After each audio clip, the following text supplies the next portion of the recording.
Boris, this is a dramatic and major reversal here at the White House, really encapsulating what has been a very confusing 40 hours or so. Dumpy Don just admitted defeat on his biggest misstep yet. This whole spending freeze disaster has completely exposed this administration for the bumbling idiots that they are. Attempting to freeze all federal grants like this was not only unconstitutional and probably illegal, but also a complete shit show for Medicaid and school lunches. Do you understand that there are people like me who cannot work?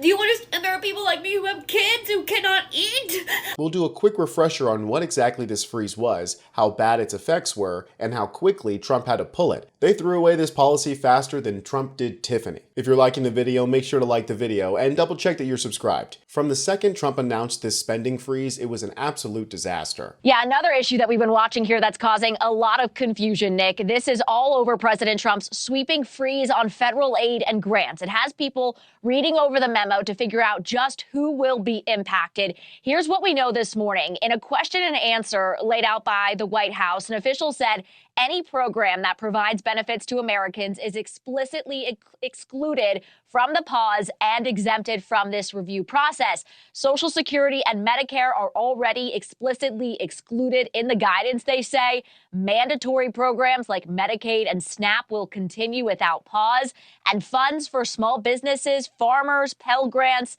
Head Start, rental assistance, and other similar programs will not be paused. Here's more from the White House press secretary. This is not a blanket pause on federal assistance and grant programs from the Trump administration. Individual assistance, that includes, I'm not naming everything that's included, but just to give you a few examples, Social Security benefits, Medicare benefits, food stamps, welfare benefits, assistance that is going directly to individuals will not be impacted by this pause. You said no, the lie detector test determined that was a lie. So a lot of questions on Medicaid. The White House press secretary says the White House is aware of the Medicaid website portal outage and says no payments have been affected. Democrats say the funding freeze is unlawful. Despite Trump and the press secretary saying that these freezes won't affect people with Medicaid and direct benefits, that turned out to be not true because this memo was issued in such a haphazard and idiotic way. All across the United States, systems buckled as people were unsure whether to process payments because some of those benefits, while they eventually go to individuals, go through some sort of program like school lunches or Meals on Wheels. And for a while here, the Republicans are actually trying to defend this. Would you support getting rid of, school lunch for vulnerable kids and breakfast and Head Start, for example, and getting rid of childhood cancer research? Do you support that? And what do you say to your constituents? I want to follow up on that question, too, because I didn't hear an answer from you. Sure. So I'm an ER doc. And I know that philanthropy is where you get most of your money for childhood cancer research, for example. And it's not just you look at what the president just proposed, a $500 billion spending bill on AI to produce cancer early detection in the first stage on most body parts. That's his spending bill where he wants to increase cancer research. So it's just about what part of the money it comes out of. When you talk about school lunches, hey, I worked my way through high school. I don't know about you, but I worked since I was, before I was even 13 years old. I was picking berries in the field before we had child labor laws that precluded that. I was a paper boy. And when I was in high school, I worked my entire way through. You're telling me that kids who stay at home instead of going to work at Burger King and McDonald's during the summer should stay at home and get their free lunch instead of going to work? I think we need to have a top-down review. You're painting a think lot about of these where kids kids with need a to broad actually brush. be. I would say that's not necessarily a fair assessment of all of the kids. So you would say all the kids in your district who use the free lunch, for example, or breakfast, they're all just sitting at home and not working. Okay, I just want to clarify because that seems like what you were trying to insinuate. This gives us a chance. This gives us a chance, though, to see where is the money really being spent.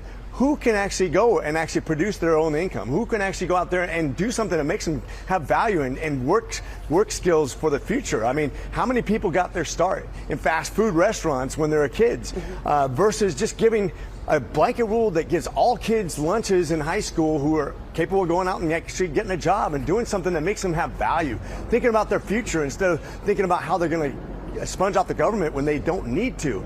We don't give people value. We don't give them the ability to dig themselves out when we penalize them for actually working and actually keep them on welfare. That's what's been the inner city problem for a very long time. We need to have a top-down review so we can get people out of poverty, because you know what? America's very good at creating jobs and giving people worth. And we've been very traditionally good at that, but we're losing our way. And that's when we give people incentives to stay at home and not work. That doesn't work for America. But a lot of these kids aren't even of like working age. They're young kids, and as you well know, and also some of the kids at Head Start, they're like 5 and under. That's right, 5 and under. He wants these kids to go out and pick berries because those pesky child labor laws are stopping them from pulling themselves up by their bootstraps. I mean, what kind of idiotic, demented man would say something like that? And look at this rich piece of garbage. His skin is pushed back so far on his face, he's starting to look like Cassandra from Doctor Who. And his teeth are so fake, he gave himself a lisp. This pompous prick is seriously telling poor kids that they're too lazy, that they need to work during the summer to afford a school lunch. And I wasn't the only one that was pissed off about this. This went over about as well with the American people as Trump's comb over. I know that they are looking at how long they can fund programs such as special ed or free and reduced lunch. I specifically asked about school programs. I know there was some scrambling happening in my state to try to cover this for a few weeks, but there is a question on whether that can be covered and how long that can be covered for, because we're not just talking about a cut to education, we're talking about a mass amount across the board to all kinds of services. So it's not that we have reserves only to fund special ed. Tell me they're lying. I need somebody to fucking tell me they're lying. I need somebody to fucking tell me they're lying right fucking now, because what the fuck do you mean that I'm not gonna get my fucking SNAP benefits? What the fuck do you mean? Because what the fuck is happening? Do you understand that there are people like me who cannot work? Do you understand there are people like me who have kids who cannot eat? Do you understand there are people like me who go hungry the last week of the month just so my kids can't eat because SNAP benefits is all we fucking get? I need somebody to please fucking tell me he's lying. I can't. What the am I gonna do? Somebody must have told him that freezing these benefits would have mostly affected red states, because welfare programs mostly benefit red states. And it must really burn a hole in Trump's side that his acting director of the OMB, Matthew Vaith, has rescinded his 2-page memo freezing the funds. Seeing as these guys struggle to write more than 500 words at a time, it's not surprising that the memo rescinding the previous one is even shorter. Simply reading OMB Memorandum M2513 is rescinded. If you have any questions, send us an email, which is just further proof that public outrage is the disinfectant to fascism. Well, public outrage and legal scrutiny. Trump's press secretary saying that the decision came in response to a federal court's decision to halt part of the directive. Quote, in light of the injunction, OMB has rescinded the memo to end any confusion on federal policy created by the court ruling and the dishonest media coverage.